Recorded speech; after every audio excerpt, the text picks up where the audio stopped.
todo llega. Señor Eduardo Sartelli, ¿cómo le va? Buen día. Buen día, ¿cómo andan? Bien, todo muy bien. Ya te liberó mi amiga Lourdes Suazo. Menos mal que te tocó Lourdes Suazo y no te tocó Horacio Embón, porque si no, ardía Troya ahí, ¿eh? Parece que venía pesadita la cosa hoy. Sí. Pero bien por Lourdes, bien por Lourdes. Muy querible, muy querible. Y aparte trata mejor. No vas a hacer comentarios. Todos saben, te vieron en televisión, Sartelli.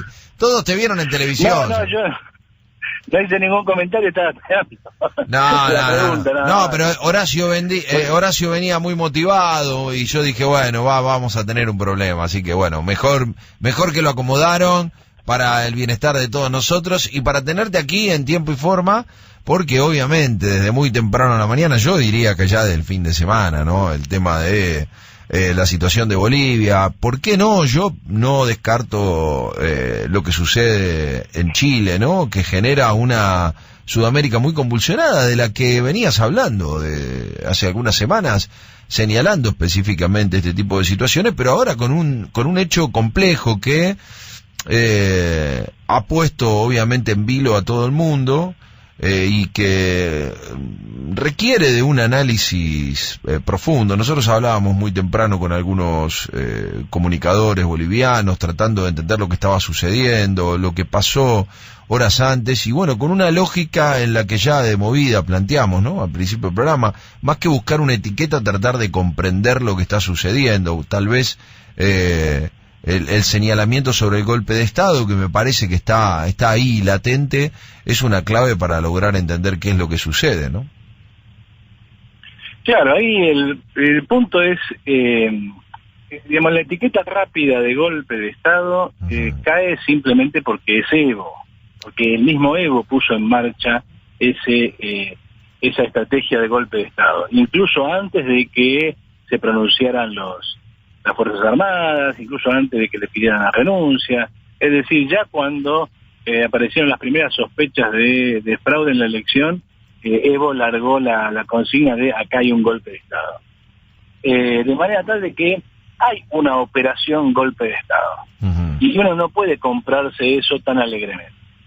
Efectivamente, uno tiene que tratar de entender la complejidad de los procesos que están en marcha y quiénes están de un lado y de otro. Si uno va a poner de un lado a los defensores de la legalidad y del otro a simples fascistas que andan por la calle queriendo quemar a todos los seguidores de Evo, bueno, evidentemente va a tener una versión muy simplificada de las cosas y no va a entender los problemas. Acá el primer intento de golpe de Estado lo hizo el propio Evo, cuando a contrapelo de la Constitución, que ya una vez, recordemos que Evo se sanciona la nueva Constitución y la Constitución dice no te podés reelegir más allá de un segundo mandato. Sí. Y sin embargo, el Tribunal Electoral le consideró el segundo mandato que consiguió con la nueva Constitución, se lo contaran como primero. De modo tal que cuando Evo va a la reelección del segundo mandato bajo la nueva Constitución, ya ahí es discutible. O sea, perdóname, es el segundo mandato es el que está, con la nueva Constitución es el que está en este momento vigente. Bueno, acaba de renunciar. Claro. Lo que sería un tercer mandato, y va por el cuarto. De la nueva Constitución, claro, de la nueva Constitución, cuarto en total. Él gana las elecciones en noviembre de 2005, asume el 2006, después se reforma la Constitución, va a elecciones y las gana de una manera muy aplastante, 60 y pico %. Sí. Ese mandato de la nueva Constitución después es considerado como primer mandato, no como segundo. En la realidad él ya llevaba un primer mandato. Digamos que algo parecido intentó Menem, ¿no? En su momento.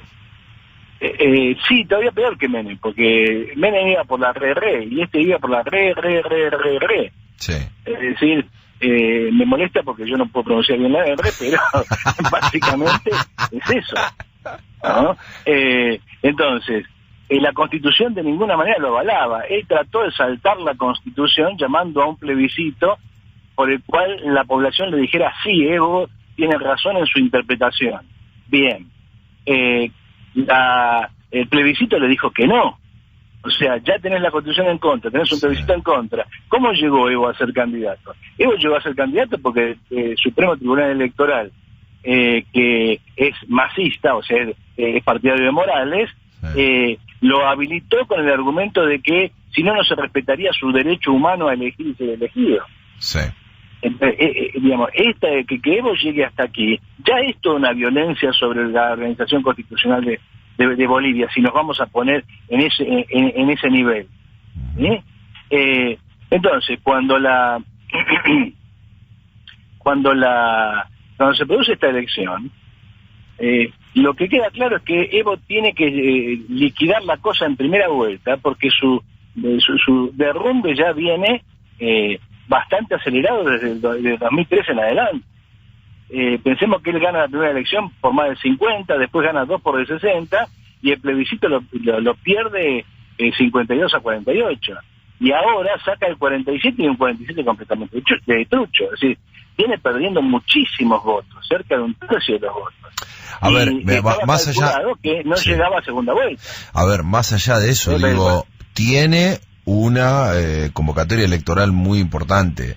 A mí me hace ruido, efectivamente, todo lo sucedido con la fuerza de seguridad. Hoy estábamos hablando con algunos comunicadores de Bolivia que viven allí y que vienen describiendo algo que tal vez uno no sepa. En algunos casos, con Alfonso Gumucio Dagrón, que es hijo de quien en algún momento fuera ministro de una gestión anterior en Bolivia, él nos decía, es increíble lo que ha sucedido, porque por ejemplo con el caso de la policía, tienen que comprar sus uniformes, tienen que comprar sus armas, y hay ahí una situación de mucha tensión desde hace mucho tiempo con Evo Morales. Quiero decir... Es que no es la primera vez que la policía se moviliza por razones personales, es decir, por su propia exposición a la miseria.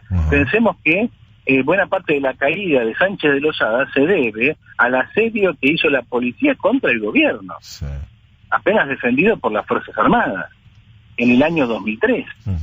Entonces, la situación es mucho más compleja de lo que uno piensa. Están todos los fascistas de un lado, todos los progresistas del otro. Del lado de los que están en contra de Evo, que son mayoría electoral, eso es lo que hay que pensar, son mayoría electoral. ¿No? Evo no quería ir a segunda vuelta. Recordemos que se suspende el comicio durante 24 horas, cuando Evo apenas llevaba 7 puntos de ventaja y tenía que llevar 10, y ya iban por el 85% de las mesas escrutadas, y cuando se reanuda el recuento un día después, Evo salta a 10,50. O sea, se asegura la reelección simplemente por primera vuelta. Entonces, es evidente a todas luces que la elección tiene problemas muy serios. Y es evidente que Evo Morales no ha visto el descontento social que ha ido creciendo en los últimos años en Bolivia, por debajo. No lo ha visto, como Macri no se dio cuenta, como Piñera no se dio cuenta. Es decir, después de los años dorados de la expansión de la renta gasífera, empieza en Bolivia un proceso muy parecido, muy tenue todavía, pero muy parecido al que hemos vivido bajo Macri o bajo Piñera o incluso bajo Chávez. Lo que pasa es que la intensidad es muy diferente. Es que Venezuela está en el quinto subsuelo, Bolivia todavía está en un proceso de crecimiento relativamente bueno. Ahora, los indicadores sociales en Bolivia, a pesar de ese crecimiento, son espantosos. Y Evo no ha hecho ninguna transformación social real, sustantiva. Es más, Evo ha gobernado para frenar la insurgencia obrera y ha controlado y desmantelado las organizaciones obreras y campesinas. Digamos, no es cierto que todos los campesinos están con Evo. Si el 60% del campesinado de la población aymara de Bolivia votara por Evo, Evo arrasa las elecciones. De hecho, Evo ha ido perdiendo votos en la zona que era su bastión y los ha ido ganando en la media luna. Evo perdió el departamento de La Paz, donde está la ciudad sede del gobierno y donde está esa barriada tan espectacular que es el Alto. Y esa es una zona bien obrera. No nos olvidemos que Evo cae en un contexto en el cual, cuando las Fuerzas Armadas dicen no me des órdenes para reprimir porque no voy a reprimir, y se colocan abiertamente del otro lado, estamos en medio de una huelga general, entre otras llamadas por la COP, por la Central Obrera Boliviana. Y hay enorme cantidad de grupos indígenas detrás de Mesa y de los opositores a Evo. También está la oligarquía cuasifascista de Santa Cruz. Este muchacho, ¿cómo que se llama? Camacho. El macho Camacho, como le dicen. Es un bolsonaro brasileño. Ahora, Mesa no es eso. Mesa, en el peor de los casos, es una especie de Alberto Fernández antes de hacerse aliado de Cristina. O sea, no es un tipo que vos lo puedas colocar en el campo del bolsonarismo. De hecho, Mesa sucedió a Sánchez de Lozada en el 2003 y gobernó hasta el 2005 con el apoyo pleno y la alianza del MAS de Evo Morales. De hecho, Evo Morales lo nombró a Mesa el encargado de las relaciones con Chile por la salida al mar en el 2013. Te estoy diciendo que Mesa es masista, pero Mesa no es Bolsonaro. Y Mesa es el tipo que saca 30 y pico % y que está en condiciones de ir a la segunda vuelta. Entonces, no es que de un lado está el fascismo y de otro lado está la pureza izquierdista. De hecho, Evo Morales se ha cansado de reprimir a la clase obrera y al campesinado boliviano. Se ha cansado, recordemos el gasolinazo. Y en todas estas etapas de lucha previa al desenlace que vimos, Evo mandó al ejército a reprimir y el ejército reprimió. ¿Entiendes? Entonces hay un punto en el cual uno debería preguntarse por qué las Fuerzas Armadas en Bolivia y en Chile, por ejemplo, ¿no?, adoptaron alguna cosa particular. En Bolivia directamente dijeron al gobierno, no, yo no voy a reprimir. Y para mí debería renunciar. ¿Sí? En Chile la cosa nunca llegó a semejante nivel. ¿Sí? Pero recordá que Piñera dijo, estamos en guerra. Y del ejército, jefe de la Fuerza Armada, dijo, no, nosotros no estamos en guerra con nadie. Es muy fuerte ese despegarse de... Es que porque es evidente. Por eso me hace ruido, es decir, a ver, leí, obviamente uno se vuelca a leer por todos lados referencia, y yo constantemente me siento dudando, y me siento bien dudando, es decir, no creo tener absoluta definición sobre lo que está pasando, por eso trato de sumar voces y poder escuchar a distintos referentes, sobre todo gente que vive, que ha desarrollado su vida en Bolivia, y que puede tratar de explicar qué es lo que está sucediendo.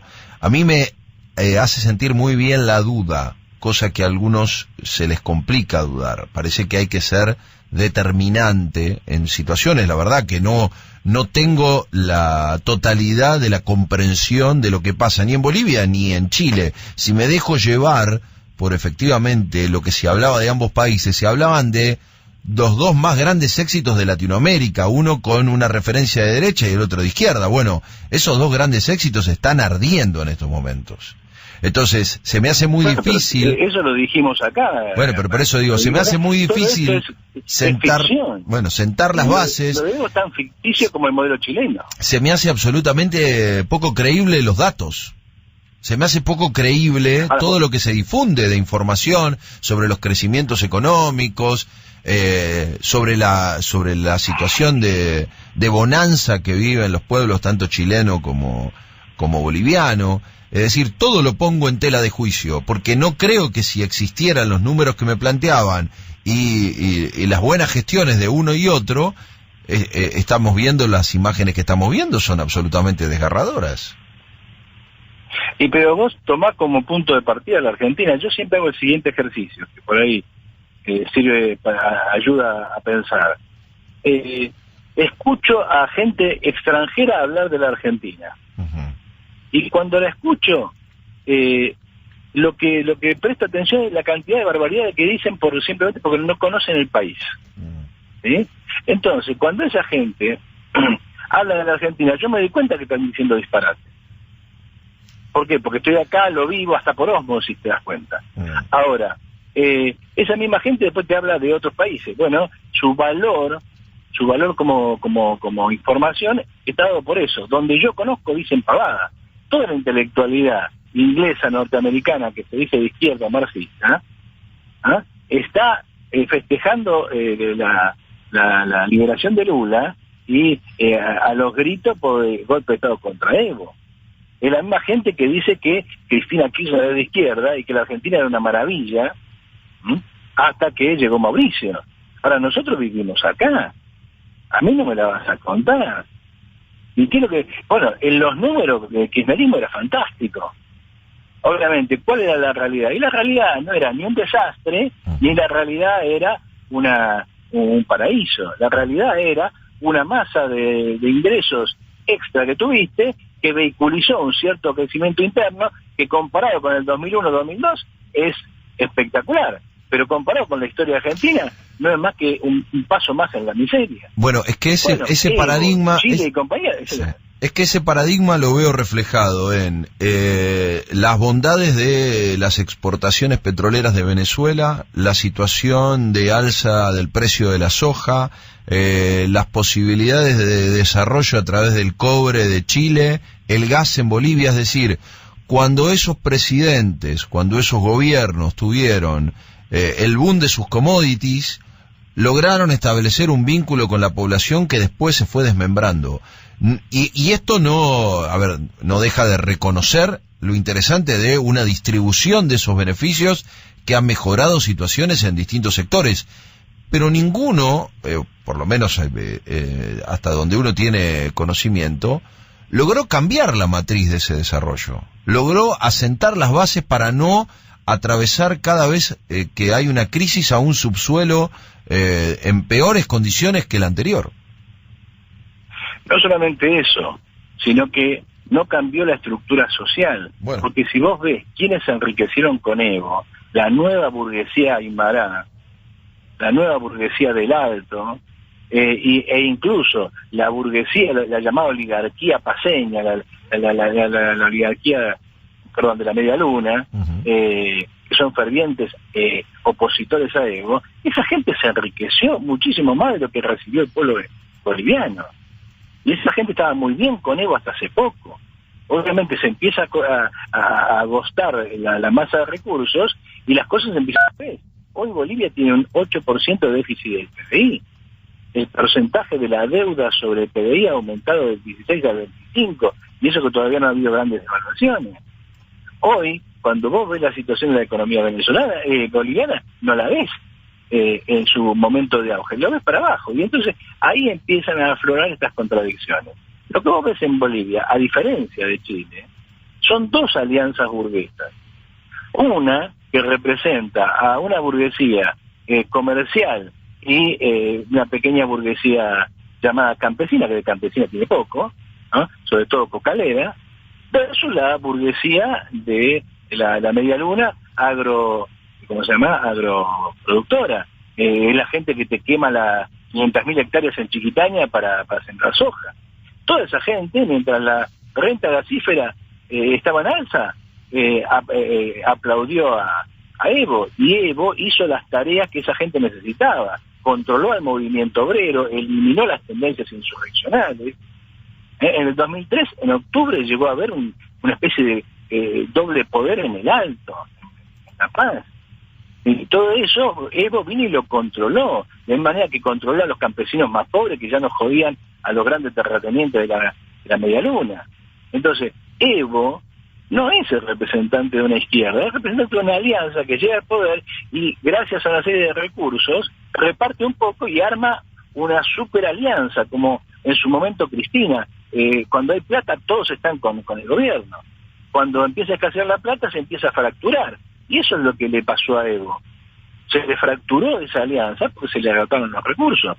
Ahora, en el medio, él perdió conexión con los campesinos, con los obreros. ¿Por qué perdió conexión? Porque fue realizando cambios cosméticos para estas fracciones, muy poca cosa, y al mismo tiempo una política muy favorable a la nueva burguesía aymara y a la vieja oligarquía de la Media Luna.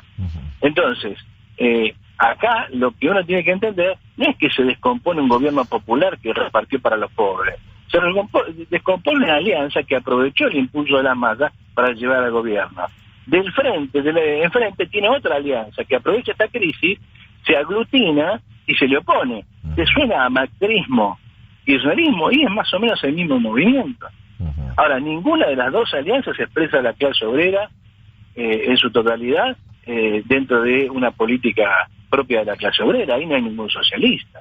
Obviamente no lo hay en la oposición, pero tampoco lo hay en torno a Evo Morales. Ahí la clase obrera está siendo arrastrada como masa de maniobra detrás de una alianza o de la otra, según esté más cansado de una cosa o de la otra. Como está más cansado del gobierno de Evo por las contradicciones a las que está sometido, ¿no?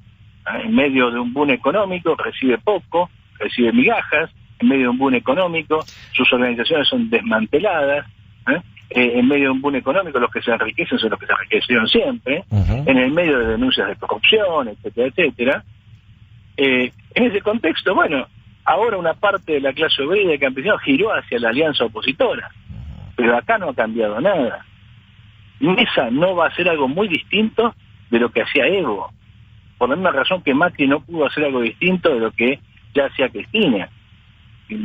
Mesa evidentemente es más liberal que Evo, pero no es que vos decís Mesa va a llegar ahí y va a eliminar todo lo poco que los obreros campesinos consiguieron bajo Evo. No es así. Hoy... Eso por ahí es interés de Camacho, pero Camacho no va a ganar las elecciones porque el programa de Camacho es como el programa de Esper. Hoy recorríamos la actualidad de Bolivia con el comunicador, periodista, escritor, cineasta Alfonso Gumucio Dagrón, y en parte lo que él planteaba es que hasta ahora, si bien están buscando discutir en el Parlamento Plurinacional los pasos a seguir, todavía la renuncia de Evo no se había hecho efectiva, producto de cómo se va mostrando el apoyo a algunos sectores. Creo que ya en México hay ahí un apoyo al golpe, o sea, hay en realidad un apoyo a Evo en contra del golpe de Estado. Hay una posición de la OEA que con un informe demuestra la manipulación de las elecciones, pero no termina de quedar claro.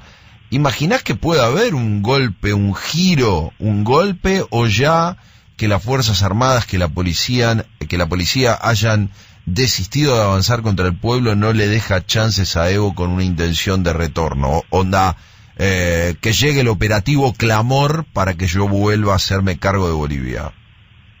Sí, un 17 de octubre boliviano. Claro. Mirá, descartarse no se puede descartar, porque la alianza que se opone a Evo es tan heterogénea como la de Evo. Y el hecho de que gente como Camacho haya picado en punta, dejando en un segundo plano a Mesa, es un elemento complicado. Por otro lado, hay un punto que tiene que ver con el armado institucional que sigue en manos del masismo. Vos fíjate que renunciaron todos, hasta la vicepresidenta segunda del Senado, que sería la única capaz de hacerse cargo, y dice que se haría cargo de la oposición.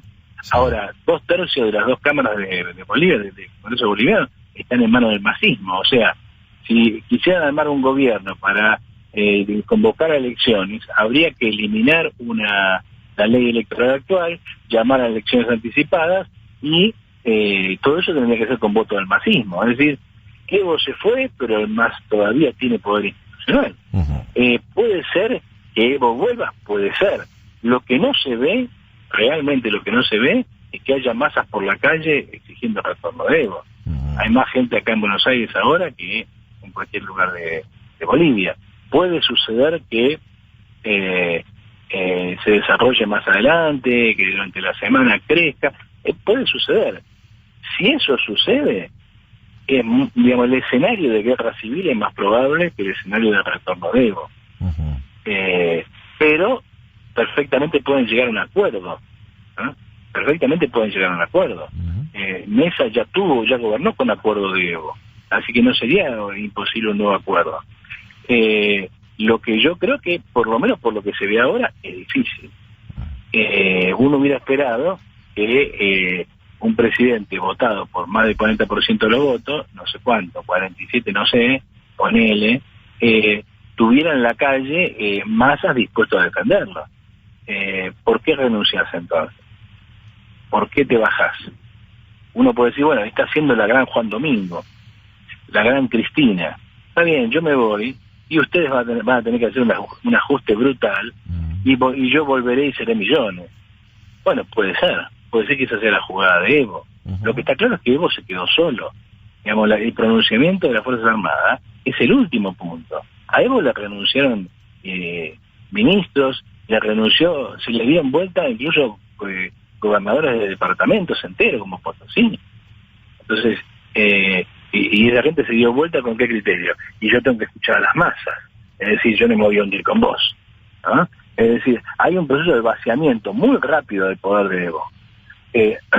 En parte tiene que ver con las diferencias entre Venezuela y Bolivia. Si tuviéramos tiempo, bucearíamos un poquito ahí. En Venezuela, el poder está muy concentrado en las manos de una estructura político-militar muy coherente y muy sólida. Entre otras cosas, porque el que controla PDVSA controla todo. En Bolivia, en realidad, la burguesía no vive de la renta petrolera en forma directa, vive en forma indirecta, en realidad tiene otros negocios. La burguesía de la media luna se dedica sobre todo a la soja y la ganadería, la burguesía aymara se dedica al cultivo de la coca y otro tipo de cultivos y productos agrarios. La renta gasífera viene ahí a actuar como una especie de digamos, estimulante general, como si la Argentina hubiera conseguido su vaca muerta, ¿entendés? Uh-huh. Entonces, eso no le da centralidad a Evo Morales. O sea, tu poder no pasa necesariamente por Morales. Vos tenés una muy fuerte estructura de poder. De hecho, todo lo que es la media luna en Bolivia, todo lo que se llama el oriente boliviano, que da hacia Brasil, todo eso tiene un poder propio que siempre se ha estado oponiendo a Evo. Incluso hay demandas autonomistas. Incluso se cruzan cuestiones étnicas, porque la zona de La Paz, el Alto, todos esos departamentos, digamos, que son fieles a Evo, son de origen aymara, pero todo lo que es Pando, Beni, Santa Cruz, Tarija, todo eso es más bien guaraní.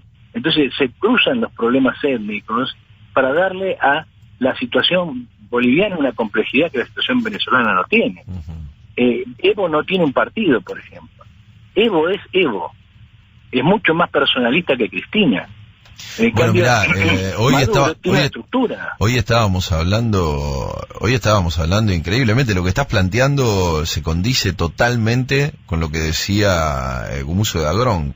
Él dice, es increíble, yo no lo he visto en ningún otro país, la cantidad de gigantografías, el personalismo en torno a Evo Morales. El canal estatal de Bolivia mostraba los partidos de fútbol en donde jugaba Evo, y cada una de sus presentaciones absolutamente todos los días y en continuado.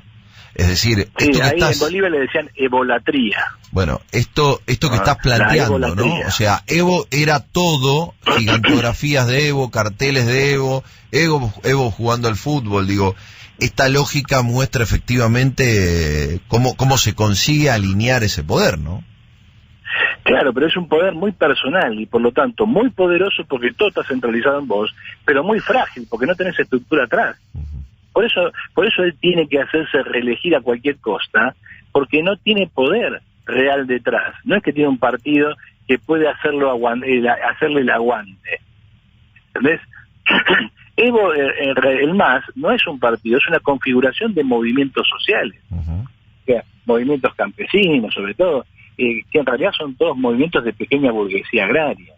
Y a esa gente, Evo mismo, para poder controlarla, la tuvo que desmovilizar.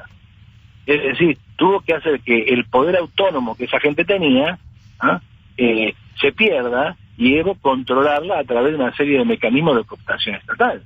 Ahora, ¿cuál es el problema con eso? Y que un movimiento desmovilizado te sirve para controlar la situación. El MAS está en todos lados aparece siempre como Evo, el Evo omnipresente. Está bien, pero una vez que se te quiebra eso, no te queda nada. Eso de alguna manera explica por qué Evo, que estaba en mejores condiciones que cualquier otro populista en América Latina, o cualquier otro gobierno en América Latina para resistir la situación, se cae de una manera tan rápida. Porque vos fíjate que ¿cuántas de estas cosas ya atravesó Maduro? Y no pasó nada en Venezuela. O sea, Maduro aguanta y tiene Venezuela pero destruida por completo, millones de venezolanos del poder. Y ahí está Maduro. Piñera, digamos, todavía está allí. Hay manifestaciones, vamos a ver si cae o no cae. Él mismo ya está adoptando la agenda que le están imponiendo, reformas constitucionales, pero, digamos, está ahí en la picota. Ahora, Evo cayó en minutos. Cristina sobrevivió incluso estando en la oposición.